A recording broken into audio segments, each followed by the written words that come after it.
And with her 2 minutes to sum up against the motion, Hunter Lovins, president and founder of Natural Capitalism Solutions.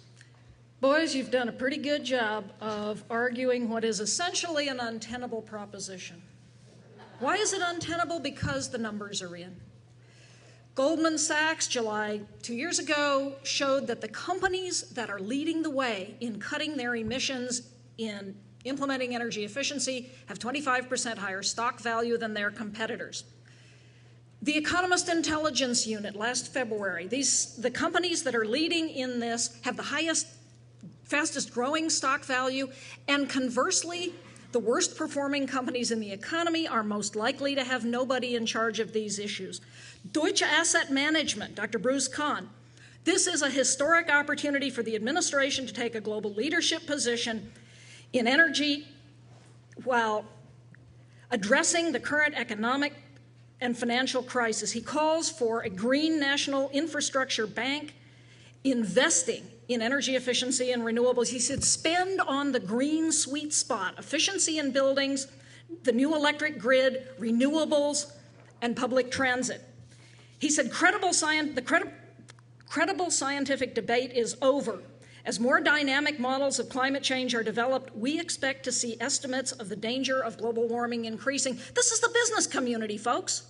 This is simply a better way of doing business. Now, you hold in your hands the future. You can choose to vote for the finest thinking of the 20th century, or you can vote for the future. You can vote to unleash this new energy prosperity. It matters what you vote now. We have argued, and I think we've proven, that cutting carbon is worth the money. We have not tried to argue that these investments will solve everything. We have also argued, I have, that these are the investments that will deliver genuine development to the rest of the world. So if you care about Bjorn's position, you will invest in these low-carbon technologies. Thank you, Hunter Lovins.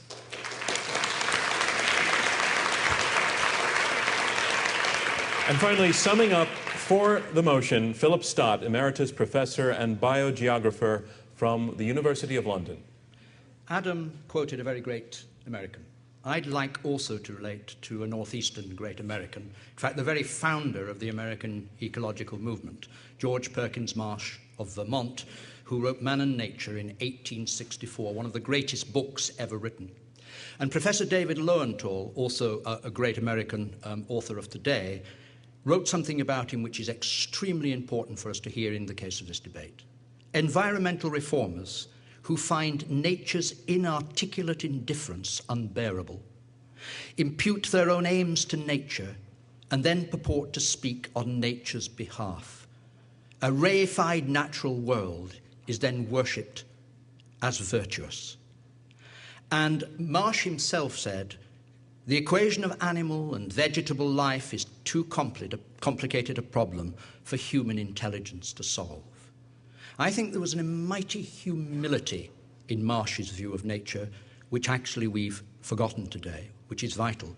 Because what I am interested in is outcomes. Will it work? Remember, the motion is major cuts. I'm really serious about that. We agree on the influence that climate change will have impacts on people. Of course it will. But what is really, in the end, going to work? It's got to work. That's where Peter's realism is absolutely essential to all this. And back to Johnson to end. He said, "Why, sir, most schemes of political improvement are very laughable things," he said, which I think is an important way of always looking at it.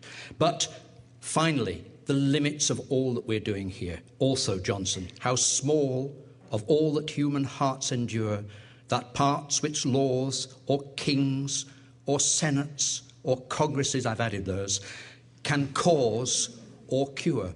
In the end, we want to solve this because we think it's us. I'm afraid it's nature greater than us, and we can't, in the end, manage it as we wish we would. Thank you, Phillip Stott. And now comes the moment when you decide. I want to remind you that before the debate, 16% were for the motion that major reductions in carbon emissions are not worth the money, 49% were against, 35% were undecided.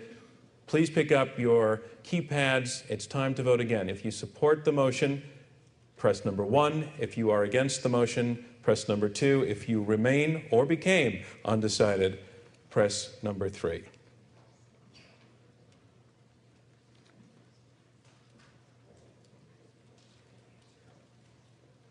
Does anybody need more time? Everybody's good? Because we're going to lock out the system. And we'll have the results up to me in just a moment. In the meantime, I want to tell you, while the vote is being tallied, that our next debate will be back at the Caspery Auditorium at the Rockefeller University. That's on the east side. If you don't know, the motion to be debated on Tuesday, February 3rd is this: the art market is less ethical than the stock market. Panelists for the motion are Richard Fagan, Michael Hugh Williams, and Adam Lindman. Against the motion, we have Amy Capilazzo, Chuck Close, and Jerry Saltz. I hope that I'll see many of you in a few weeks at the Caspery Auditorium. The way that we measure victory in this is not where the room sits at the end, but the dynamic of how the room moved. And so those undecided votes are critically important. Here are the final results from your poll on our motion that major reductions in carbon emissions are not worth the money. Before the debate, 16% of you were for the motion, 49% against, and 35% were undecided. After the debate, 42% of you are for the motion, 48% are against, and 10% are undecided. The side for the motion has moved more people, changed more minds. Congratulations to them.